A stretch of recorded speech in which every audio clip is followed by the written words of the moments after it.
now is just, and there's not an excuse, it's looking into the future, but that's how it's going to play out. So they're going to go out there and probably have 3 to 4 weeks off. Then they're going to start with conditioning with their top players, and they're going to have 3 months to get that in place, and then the Super Rugby starts. 13 of our top 15 players that played in the last game is going to play rugby within the next week, or at least in the next 2 weeks. May it be in Japan, where they're going to play in Europe, wherever. So all our guys are going to have 1 week rest at least after the most toughest year in World Rugby probably. Then they're going to go straight back into Super Rugby. And with having an outer break for the last 2 to 3 years, we're going to face Ireland, and then most of the team's not going to be fit or injured, and then we're going to play the All Blacks, which will peak in the championship, and it usually comes down to the last game, and then we probably lose by 5 or 6 points, and the coach usually say the guy's not fit, and if you're working on fitness levels, we probably will won the championship. So I just feel that we come so short, and if you look at everything that they're doing, and it's not a criticism, it makes me excited because I know we've got great youngsters. What the guys around the table has done, we've been so close. At the end, it was a drop goal between us and them. To give you an example, Carter didn't play a lot of Super Rugby. I think he played 2 or 3 games in the championship. Everybody in South Africa said, yeah, he's over the wall like usually older players. He won't make the World Cup. They've managed him. He was a difference between us and them with 1 drop goal, and he was a difference in the final and was the RB Player of the Year. If he was in South Africa, he wouldn't have played in the World Cup. They knew how important he was to peak at the right time, and they managed him. So that's the things I believe we need to look at as a nation. It makes me excitement. It's not criticism. I just believe if all agents, all players, everybody works together for the national cause, we can be unstoppable. And that's the things that you have to look at and you have to address, because if you do the same thing that you've done the last few years, you're going to have the same result. So we have to look at ourselves at all levels, and I'll do that as a coaching team, as a coaching staff. We have to look at usually teams that plays in the finals has played in the Super Rugby finals as well, and it's just shown. So we have to look at all levels. It's a big challenge for us as well, because all our coaches are new in Super Rugby. Most of them have coached Varsity Cup. So you look at all those things and you make suggestions and you take it from there. So the things that I think will make a difference is the system, and obviously coaching as well, but it's more than just 1 or 2 people. We'll have to work together as a nation, and that makes me excitement for the future. I think the debate over the last year or so has been the kind of philosophy, that South African rugby employs throughout, our franchises. Do you think South Africa and yourself have the capacity and the knowledge to bring about change in the way that we play our rugby? I definitely think we do have. Just to look at SA Rugby for the first time ever, and I don't want to speak too much that's on their behalf, but for the first time ever, we've started to contract players. That's never happened before. So they've started with the process. The only guys that's not going abroad is a few of the guys we've contracted. So again, Super Rugby, people can't believe it. Japan is actually top 10. Most of these guys are on the table. All our IP is going there. Obviously, they're going to improve with the best coaches in the world coach there. The Robbie Deans has won so many trophies. A lot of our coaches have won trophies, and New Zealand coaches won trophies. Coach in Japan and other countries. Obviously, they're going to get better and get IP. So we do have, but we have to work, I believe, together as a nation. You can't just, and the pressures on all unions and all franchises, and obviously all teams as well, from under 20 and upwards. But I definitely think we have. We've got great coaches here, not a lot of them left. And we've got great people, and we've got unbelievable talent of players. But have to nurture that talent and develop them. So if you see how close we've got, and I don't think we're there 50%, I truly believe we can do it. If you look at just the All Blacks, Graham Henry coached Wales, Steve Hansen coached Wales. They didn't win any World Cups. They've learned from that. They got back into New Zealand. Graham Henry was under huge pressure. New Zealand Rugby kept him on for another 4 years with Steve Hansen. They came back. They won the World Cup. Steve Hansen's still there now for 12 years with more or less the same coaching team. They've won it again. Same thing with a guy like Clive Woodward. I was with Nick. Also came third, beat England. Nick was let go, and England won it after that. So I think if we plan for the future, we definitely have the resources and the people and knowledgeable people. And I think SA Rugby is doing some great things, but we need to work together as a nation, because it's only then that you will catch the best team in the world. You have to see what they do and do it better.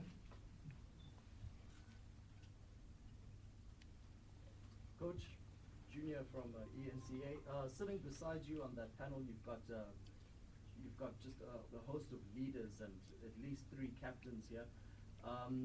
Going forward, if your contract were to be extended, looking forward, who is the crop of new leaders coming out since these gentlemen either retired or in the twilight of their careers? Who's the new crop of leaders coming out of this Springbok squad that you travel to the UK with? Yeah, it's probably unfair to mention names, but if I have to, I think there's a lot of the youngsters really put up their hands. So I'm not going to. A guy like Bismarck has been there. Adrian Strauss is there. I think Dwayne can be a great captain. Frans Jolo can be a captain. If you go to the younger guys, Andre Pollard's captain this country at 20 level. Lewis really came through. There's a lot of guys that you can actually call. Frans Malherbe has been a captain of province. So there's a lot of youngsters coming through. I just think we need to give them the opportunity and work with them. But there's a lot of great leaders, and I think they will learn from this experience. They will be more angry for it, and if they can learn from the senior guys and what went wrong and improve on that. But it's not just the World Cup, it's the 4 years before that makes a difference. You have to put your structures and your systems and your culture in place before that. So I think there's enough leaders, and they've learned from the best. And if you look after those guys, put them on courses, get them leaders skills, how to speak to the media, I think they're in good hands. There's a lot of great youngsters coming through and great leaders. A few of the past coaches in the country, or a few of the senior coaches in the country from various teams, have suggested that maybe what is really needed with this team is an addition of a technical advisor or anyone on that role to assist you in your role instead of changing the guard altogether. Would you welcome addition to your management team? I've said from day one that it's not about me, it's about a team, and whatever can make the team better, I'm happy to do that. Unfortunately, there's not a lot of technical advisors left in South Africa, and all the technical advisors that advise the Super Rugby teams, they came 8th and 7th, and all the best technical advisors is in the rest of the world at the moment. So, if you find someone who's great, who's won a lot of World Cups and a lot of Super Rugby and Currie Cups, I'll definitely like to listen. You learn from the best, and I'm still a youngster probably in coaching, so whatever it takes, I just want to do the best for the country and for the team. It's not about me. And we had consultants in, we had great guys in, and we had technical people in. But, the end of the day is just about winning and what's the best for the country. So I don't mind. I'll listen to anyone as long as he's been there and he knows what he's talking about and he's got the right agenda. Another one from Junior ENCA. Fourie, you've lost games before. I mean, we all have, and you've lost games to the All Blacks before. Is it different? In this case, when you and Victor are at the forefront of the team, and does it make any difference when you are expected to lead and when you're a captain or vice captain? It makes a little bit of difference, but throughout my career, it's obviously just play to win and play to be the best I can. This stage was a different environment for me to be in. It was an emotional ride for me this last few weeks, which I really loved. It's one of the best experiences in my career. And coming up short was obviously tough to take, still tough to take. But yeah, we need to improve. In that day, anything could have happened. But we need to improve as a country. We don't have to reinvent the wheel, but we have to start get the wheel rolling. I don't have answers today, but it was just for me it was an unbelievable experience, which I really enjoyed, and especially for guys next to me that supported me was and the rest of the team. It was great. 31, 32 guys after the Japan game getting together, deciding, look, we're going to change this thing around, and as Africans, I think we can be proud of that. We were very proud of that as ourselves, and we came out just short. So we must go and look. Everyone's got a lot of reasons for that, but was so marginal. But we have to get that 2-3% right.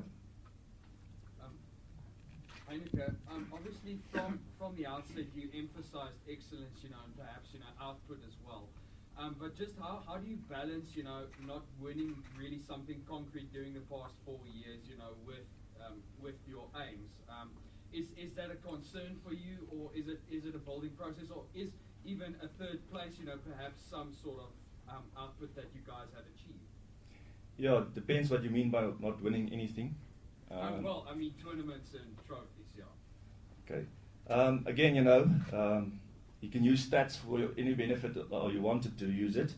If you look at the last 4 years, every single country in the world, exception of the All Blacks, we've by far got the best winning record.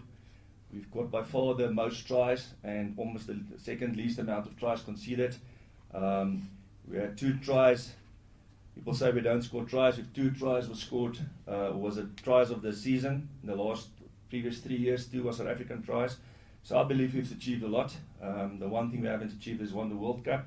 We've been close, so it's definitely a process, and it depends how you see it. I see there's a lot of successes. I believe we're on the right track. Like I said, we've come close, but if we put things in place, we can go all places. Jean, my question is to Jean. Jean, we probably won't see this table sitting together, at least not on a immediate player basis. Can you just sum it up for us, what it's been like to have Victor, Schalk, Fourie, Bismarck and Beast on the field and here with you today? Yeah, I think it's been a lot of fun, mostly. It's we come back to South Africa now, and obviously the campaign for us has been disappointing. I think the whole country wanted us to win. We really wanted to win, and being sitting at the game in the semi-final, watching the game, watching the quarter-final, watching the semi-final, watching the last game from the stands, you could see the the attitude of the guys, the commitment that went into it, and just fighting for every single point, every single tackle, and really putting their bodies on the line. And I think that's what being a Springbok is all about. And if you talk about great Springboks, then probably there's 5 sitting right here. And I've just been very fortunate to play with them, and I think today's also maybe a celebration of a lot of these careers of the guys sitting over here. So even though we didn't come back to South Africa victorious, I think there's still a lot to celebrate, and maybe it shouldn't be such a somber. What is it today? Tuesday. It's Tuesday. Yeah. Tuesday morning. There can still be a lot to take out of this campaign. I think if we can see the positives, if we can take it for the next 4 years, the next campaign when we start again, then I think South African rugby is on the right track. So we need to find the positives out of this campaign and take that forward. But like the coach also said, we didn't win it, so there needs to be change. If we do the same again, we'll get the same results. So there needs to be change. We need to sit down. The decision makers need to sit down, take the emotion out of it, and make good decisions for the benefit of SA Rugby. So that when the guys sit here again in 4 years' time, we've got smiles on our faces, and we don't want answers. We're actually just celebrating. Anybody else? Schalk, after watching the final, did you guys maybe jealous each other who could have won this thing? Yeah, to be honest, I didn't watch too much of the final. I was in a pub with my mates celebrating our careers at that stage. So, look, I mean, we always knew that that's the big one. Even before the tournament, when the draw came out, obviously after our first game against Japan, we thought we might not get there. But we got there, and I think as everyone pointed out, I mean, it was a hell of a close. 20 points to 18. It was so close. But then for the All Blacks to go on, they're a world-class team, and I think, in the final they proved that. They put Australia away. So that's certainly the fact, that they won. I think they deserved to win, but it didn't make, losing the semi-final against them any easier. But getting a bronze medal from when we started the competition, I think that's one heck of achievement. I think any lesser group would have fallen apart, and I think it's a credit to the guys sitting in this up front here and the whole team. A group of 31 plus a lot of management, that we got things back on track and we found a way to win. So it was a gutsy performance, if not perfect. Maybe just something for Mark. Mark, I think one of the key things has been honest reflection. I think is one of the messages coming out of this. Is there an appetite within SARU that we kind of take an honest reflection about not just this campaign, but every other campaign that came before this. The way that we kind of appoint our coaches, maybe in the rugby as a whole, upwards, or as Anneke said, from grassroots levels. After this tour, we will do a wash-up. We will reflect on what has happened, and then we spoke about the coaching that immediately the process will follow. So yes, there will be a wash-up. We will reflect on what has happened, take the positives out of there, and build forward. Just on to Skull quickly, Skull, a quick one, man. Your comeback. Can you just sum up those emotions? Might have missed it, but yeah. Yeah, well, obviously it feels like it went quite quickly, but it's quite a process I went through. It feels like I've been telling this story for the last 5 years now. But yeah, obviously lovely. I mean, lovely to get back playing for the Springboks. Set out, my goal was just, to play a game, and then after that you get a bit greedy. So you think, okay, let's play one more Springbok game. You come off the bench and then you start pushing for a starting lineup. So actually to be back there, have an extended run, you get the number 7 jersey on my back and play a few test matches in a row was one heck of a journey, and one I've enjoyed. And I think, this group here, we've been together for a long time, so they're your mates, and I play rugby, you play with my mates, and you give it all out in the field, and you sit there and you have a beer afterwards and chuckle about what happened on the field. So it was just great to experience that again, because one stage I thought, I'll never be in a green jersey sitting with my mates and having a laugh and sharing a beer. One more from Julia, then we'll go into Afrikaans. Thanks. Heineke, people like Rudy and Sia, Mornay didn't get much of a run in this campaign. But Mornay's got a lot of experience behind him. But you can take, for instance, Sia and Rudy Page. They didn't get much time on the field. How do you, as a leader, as a coach, break that down to them and explain to them that there's always tomorrow and so forth? What's the conversation you've had with them? No, I think that's been great. Most of those guys SMS me and just thank me for the campaign. They've been better for it, as most of the guys that didn't play in the rest of the world. So they were quite positive. I think one of the, like Skalk said, one of the reasons we did turn it around is the positiveness of the guys that didn't play every single game. You need 31 there, and you need guys positive till the end. So I must say the guys that hasn't played all those games has been unbelievable positive. They've been great training as well, and but you should probably speak to them. But I can just salute them for the professionalism and the sacrifice for the team. They've really been brilliant, and it's the same for every team in the world. You can't play every single guy in every single game. So some guys are going to get game time, some not, and you have to back certain guys. But they've been awesome. I just want to thank them. And a couple of Afrikaans. Can I just in one English question out of the way? You can answer in Afrikaans. Let's answer in Afrikaans. Yeah, I'll get up on Afrikaans. Yeah, exactly. It's quick. Heineke, if you were sitting in front of the General Council today, and I speak this on a perspective that a lot of the fans are waiting to hear what you have to say, and how would you plead with the General Council to continue in the role if you were sitting in front of them today? How much time do you have? Those council meetings last long. No, listen, I think you must be brutal honest, and I've said again, I want to be part of the solution. I love my country. Want to coach in South Africa. I'm very proud of the boys, especially the youngsters, when they had to come through, they did. To have 3-4 captains sitting here all being injured, guys put up their hands. So I'm excited about this team. I'm loyal to South Africa. I want to stay in South Africa. As more and more of our people leave South Africa and they coach in other countries, and they get quite good salaries for that as well. And I hope we go out of the country. So I've said from day one, I want to keep my head high if I'm finished. I want to keep my integrity intact, and I've said I'm here to serve, and I really want to make a difference in our country. There's always negativity, but the positive things for me is that people's been amazing wherever we've gone. Everybody's proud of us, or probably 80% plus. So I'm there to serve. I know what it takes to win. I know what it takes to be the best in the world, but you have to get the systems in place. And it's just a big honor being involved, and I've got a lot of confidence in SA Rugby as well. They know what they're doing. They're already on the right track. They've already listened to a lot of stuff. Already things will be better next year, especially for the national side. So, I'll write the full reports, but, for me, it's just about being involved and making a difference in people's lives. And like I said, be part of the solution. I think everybody gives a lot of